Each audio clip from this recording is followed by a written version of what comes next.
Hi, everybody. Welcome to Great Books, Big Ideas. I'm Jim. Thanks for joining me. I wanted to do a end of year roundup. I'll try to keep this brief. I want to talk a little bit about all the books I read this year, but mainly focus on the favorite reads of 2024. So if you want the full list of all the books I read, go to an article I posted on medium.com. I'll link to it in the show description. But just make some general comments about my reading habits this year. So 2024 started out slow for my reading life. I was going through a transition. I was taking a buyout offer from my job and was making that transition away from that job into working from home. And that occupied a lot of time and mental space. But once I began to settle into that new groove, my reading pace picked up quite a bit. And it was actually my best reading year since the year 2017. I've been tracking the books that I've read for 10 years now, so starting in 2014. And this was my biggest reading year since 2017. I read 49 books total. Not that the number really matters a whole lot. It's just a metric. What really matters is the quality of your reading, not how many books you read. But this does signal to me that it was a good year in terms of having more time to read, and I read a lot of great stuff this year. If many of you who follow the channel will be familiar with most of these books that are in my list, and you can go back to my reading updates over the course of the year if you're at all curious about like more extensive comments about these. But I'll just share the ones that kind of stood out to me as being favorite reads of the year, and these are in no particular order. They're sort of roughly in the order that I read them, but they're not ranked in terms of quality. First, I'll mention the book Piranesi by Susanna Clark. This was a recommendation from my wife. I borrowed it from the library, and it's Borgesian magic realism setting really captivated me. I liked the very strange, curious house that Piranesi lived in. It was very evocative, and the plot sort of got very intriguing as it went along. So that was quite an enjoyable read. I wasn't totally thrilled with the ending, the reveal at the end, but it didn't really ruin it for me. Overall, like, highly recommend that book if you like that sort of thing. Next is a viewer recommendation, and that is The Elegance of the Hedgehog by Muriel Barbary.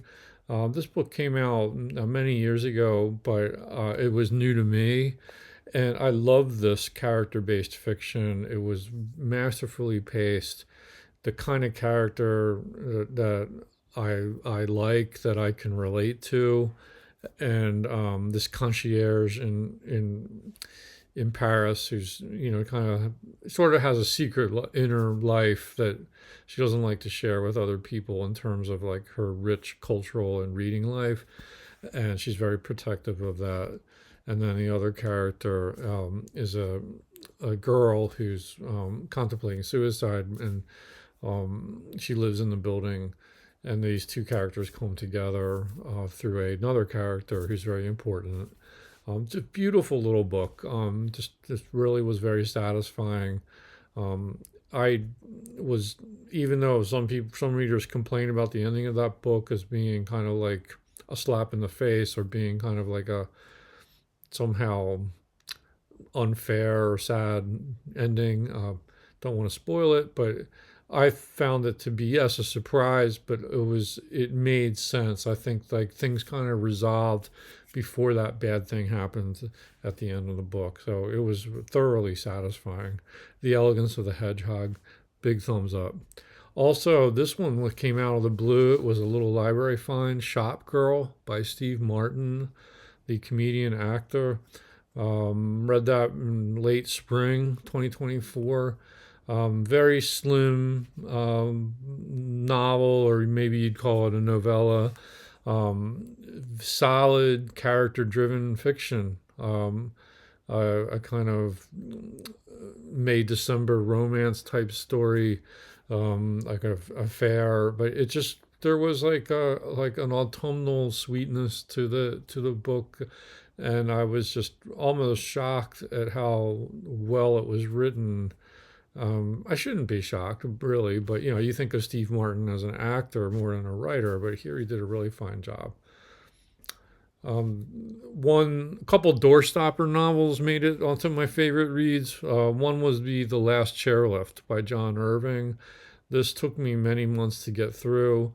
I didn't even realize John Irving had a quote new novel out until like a year after it was out. I just wasn't up on my book news, so I bought it last year at a Barnes and Noble post Christmas sale, and it was a great winter read. I actually didn't finish it till the spring, but it was just, if you like John Irving, I think you're going to like that book. It has a real elegiac tone to it, but many, many memorable characters, great yarns. Um, some, you know what you get with John Irving, and the themes are pretty predictable, but there was just a lot of pleasure reading that book. And then the other big doorstopper would be Ulysses by James Joyce, which I decided to read as June approached, and I read it in a new way. This was my first reread of it. I hadn't read it in long time, and I decided to read it fast. I decided to read it. I tried to read. I forget how many chapters are in there. Maybe something like 18 chapters or episodes. And I tried to read each episode in one sitting, so just more or less. And there was one really long one that took me a little longer, but I got through that whole novel in, I don't know, 2.5, 3 weeks, if I recall. And I was surprised at how humane the novel was. Like it was a really good way to read the book. I have a whole video on this, so I won't belabor the point, but really enjoyed it and got so much more out of it than I did the first time I read it. Not to say that there aren't struggles with it. It's a modernist text. Joyce is doing a lot of fancy stuff in there, a lot of pyrotechnics, but deep down, this book has a heart and soul. And these characters meant so much more to me than they did on the first go around. Next would be Mountolive by Lawrence Durrell, Book 3 in the Alexandria Quartet. I almost have to put a Lawrence Durrell novel on here. I just enjoy his fiction so much. Really luscious sense of place and characterizations. I just like what he's doing with this Alexandria Quartet. It's like ensemble fiction where different characters get different points of view in different books, and you're sort of seeing things from different sides, and it starts to accumulate and refract more and more. So, yeah, nice read. I just get captivated by his writing. He takes me to places that I will probably never get to visit. Next would be At the Existentialist Cafe by Sarah Bakewell. This was a Goodwill find, and it was about existentialist philosophers in the 20th century, especially Jean-Paul Sartre and Simone de Beauvoir, and then the people who like kind of are around them or tangentially touch them. Nice biographical profiles, great narrative thread, good weave too of Bakewell's own engagement with philosophers that she's talking about.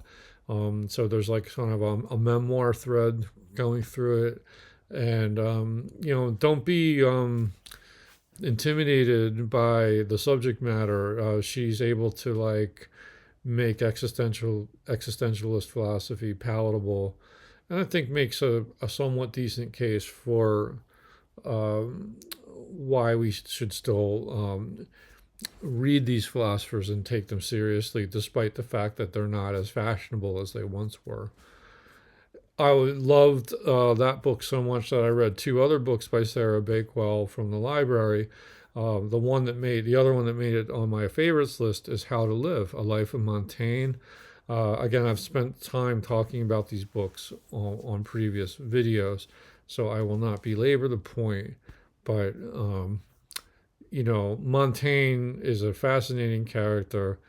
This is essentially a biography of Montaigne, but it's also an introduction to his essays, his work, his philosophy of life, and it's just all masterfully handled by Sarah Bakewell. Like very, very, a general reader can get so much out of this book, and it will. The test of a good biography of a writer is, does it make you want to read that writer? The answer is yes, indeed. And I will probably go back to Montaigne in 2025 and dip into his essays again. Yeah, excellent, excellent read. Then there was a NYRB classic that I read. This was, I think it was a little library find, if I recall correctly. My Death by Lisa Tuttle. This makes the list because I found it kind of an eerie book. It was unsettling in all the right ways. It was something uncanny about it. There is something mysterious. It's a little bit like Piranesi in that way, although they're very different. Tonally, they're very different books and different plots and everything. But there's a kind of something going on here that makes you want to maybe read it again. And it was very elusive. So, yeah, I didn't know anything about Lisa Tuttle. I do want to read more NYRB classics. And this was encouraging because I really loved the read. Then there was The Haunting of Hill House by Shirley Jackson. This was an October read, a book I've been meaning to read for a long time. I finally found a copy I think at a library sale, and great psychological horror story. Like it was very, very, very well done. And again, the uncanny, like that was handled really well here. The quintessential haunted house story, I would say, for my money. Next would be Sigmund Freud, The Uncanny, and other writings. So whether you love Freud or hate him, or whether you put a lot of stock in his theories or not, he is just a heck of a writer. And his essay on the uncanny is all these little short essays in here. A lot of them are about like art and writing. They read like detective stories almost, and you sort of over his shoulder like psychoanalyzing these themes and these people, and you just that sense of discovery, that sense of like sort of like the Sherlock Holmes of the psychological world. That comes across loud and clear in this book. A nice sampling, Penguin Classics edition. I really liked the long essay about Leonardo da Vinci, which again I don't know how accurate Freud was, but it was a great read. A lot of food for thought on trying to explain different quirks in Leonardo's career and his personality. And it was so much better than the Ken Burns documentary that we watched. I was very disappointed with that. It was a snooze fest, in my humble opinion. The Freud essay was a lot better, and yeah, they touched on the Freud essay in that documentary, but they spent like 45 seconds on it, maybe tops.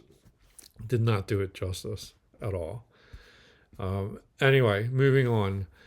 Parable of the Sower was a late year read that makes it onto the favorites list. It's a world gone to hell climate fiction story, but there are hints of hope, of new beginnings, as our protagonist is in essence, founding a new religion or a new way to sort of go through this dark time and hope for something better. There is a sequel that I hope to read someday soon. And yeah, this was a page turner, and it's a disturbing read for sure. But you come into such a theme expecting that, and yeah, I was very impressed with that. It's my first Octavia Butler book. Will not be my last. And then one book of philosophy makes the favorites list, Fear and Trembling by Soren Kierkegaard. This was a reread for me. I got a little more out of it this time on the reread. And I was doing some research for a creative project I'm working on. So I needed to go back to this book and explore his thoughts on his notion of what he calls the night of faith and the night of infinite resignation. So I that was the main purpose for reading that, and I got a lot out of that. But just a fascinating writer. He's very difficult, like a lot of these philosophers are, but he's a very creative philosopher, and I like that about Kierkegaard. He takes chances, and he's kind of risky, and he's paradoxical, and I like that. And then my last favorite read, finished not long ago, was Song of Solomon by Toni Morrison. My third Toni Morrison book read, and she's just in full command of her artistic powers in this book. Great family saga, all the themes of racism and kind of the legacy of slavery, and very much a book about like sort of finding your roots and where you come from, what your identity is all about. And it was, yeah, it was a big, rich, complex, but readable novel. I would say it's a major work by her, and I look forward to reading more of her, hopefully in 2025 too. I have several more books of her on the shelves here. So that is my favorites for the year. I read a lot of other good stuff too, stuff that didn't make the list. So if you have time and you want to like look at the whole laundry list, go to my medium.com page and explore that.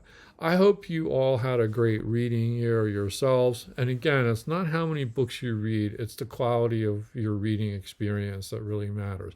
Read what you want to read books that educate you, read books that challenge you, read books that fortify your soul and your spirit and your heart.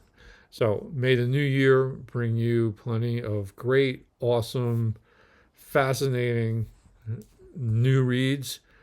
And I look forward to chatting about more books with you in 2025. Thanks for watching.